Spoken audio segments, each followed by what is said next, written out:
Hi friends, welcome to Fairy's Home Food. இன்னைக்கு வந்து டேஸ்டியான சுவையான கார சட்னி எப்படி செய்யலாம் சொல்லி தரேன். இது ரொம்ப நல்ல டேஸ்டா இருக்குங்க. இது வந்து இட்லி, தோசை எல்லாத்துக்குமே இது நல்லா இருக்கும். 2 இட்லி சாப்பிட்றவங்க கூட எக்ஸ்ட்ரா இன்னும் 2 இட்லி வேணும்னு கேட்டு வாங்கி சாப்பிடுவாங்க. அந்த அளவுக்கு இந்த சட்னி வந்து நல்ல டேஸ்டா இருக்கும். இதில் நம்ம வெல்லம் போட்டு பண்ணுறதுனால இந்த சட்னி வந்து இனிப்பு, புளிப்பு, காரம் எல்லாம் சூப்பராக டேஸ்ட்டாக இருக்கும்.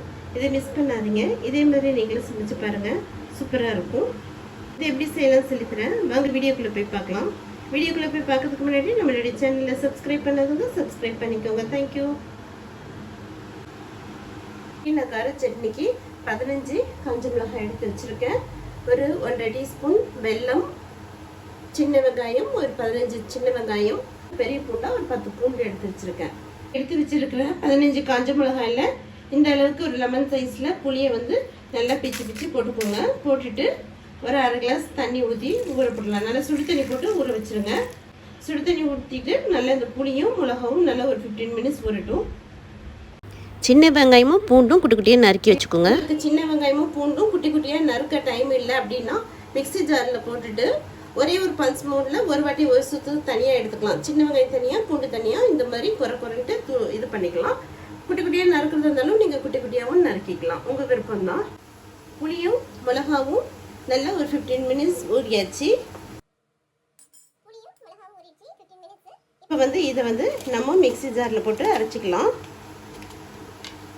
இந்த தண்ணி வந்து வேஸ்ட் பண்ண வேண்டாம், அந்த ஊற வச்ச தண்ணியே போட்டுக்கலாம். தேவையான அளவுக்கு உப்பு போட்டுக்கோங்க. நல்லா நைஸாக அரைச்சிட்டு வந்துடலாம். பாருங்க, இப்படி நைஸாக அரைச்சிக்கோங்க. ஒரு பேன் வச்சுக்கோங்க, நல்லெண்ணெய் போட்டுக்கோங்க. நல்லெண்ணெய் போடும்போது நல்லாயிருக்கும், அதனால் நல்லெண்ணெய் போட்டுக்கோங்க. 3 டீஸ்பூன் அளவுக்கு நல்லெண்ணெய் போட்டுக்கலாம். எண்ணெய் சூடானதும் 1/4 டீஸ்பூன் கடுகு போட்டுக்கோங்க. ஒரு 1/4 டீஸ்பூன் உளுத்தம்பருப்பு போட்டுக்கோங்க. உளுத்தம்பருப்பு கடுகு பொரியட்டும்.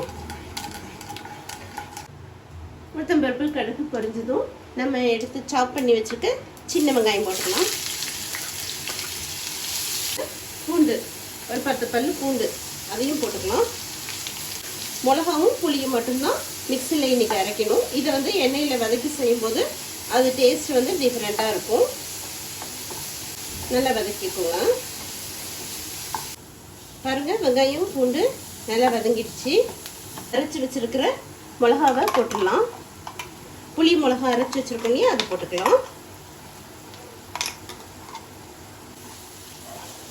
அரைச்ச புளியும் மிளகாவையும் போட்டு நல்லா வதக்கிக்கலாம். மிளகா புளி ஊற வச்ச தண்ணி வந்து தூர ஊற்றிடாதீங்க. இப்போ அதை வந்து பாத்திரத்தில் இதில் ஊற்றிக்கலாம். ஊற்றிட்டு நல்லா மிக்ஸ் பண்ணி விட்டுக்கோங்க. இது ஆயில் வந்து தனியாக பிரிஞ்சு வரும், அது வரைக்கும் நல்லா கொஞ்சம் வதக்கிக்கலாம். வெங்காயம் பூண்டு மிளகா வாசனை போகிற வரைக்கும் நல்லா வதக்கிக்கோங்க. எண்ணெய் பிரிஞ்சு வரும், அது வரைக்கும் நல்லா வதக்கிக்கலாம்.